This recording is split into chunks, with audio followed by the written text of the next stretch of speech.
ಅವ್ರದ್ದು ಏನೋ ಪಾಪ ಇರ್ತಾವೆ, ರಿಪೋರ್ಟ್ ಕೊಡಬೇಕಲ್ಲ, ಅವರು ರಾಜ್ಯಕ್ಕೆ ರಿಪೋರ್ಟ್ ಕೊಡಬೇಕಲ್ಲ, ಹಂಗೆ ಬರ್ತಾರೆ ಬಿಡಿ, ಏನದೆ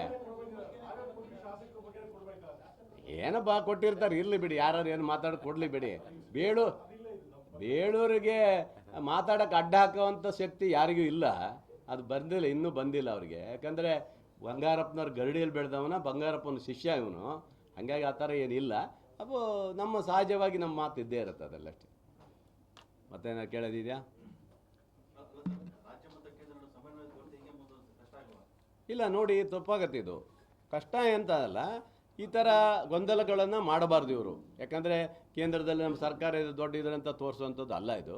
ಯಾಕಂದರೆ ರಾಜ್ಯದ ಮುಖ್ಯಮಂತ್ರಿಗಳಿಗೂ ಗೌರವ ಕೊಡಬೇಕು, ಈ ರಾಜ್ಯಕ್ಕೆ ಒಂದು ಗೌರವ ಕೊಡಬೇಕು. ಏನು ಇವರು ಟ್ಯಾಕ್ಸ್ ನಾವೇನು ಹೈಯೆಸ್ಟ್ ಕಟ್ತಾಯಿದ್ದೀವಿ, ಹೈಯೆಸ್ಟ್ ಟ್ಯಾಕ್ಸ್ ನಮ್ಮದೇ, ಕರ್ನಾಟಕದ 2ನೇ ಸ್ಥಾನ.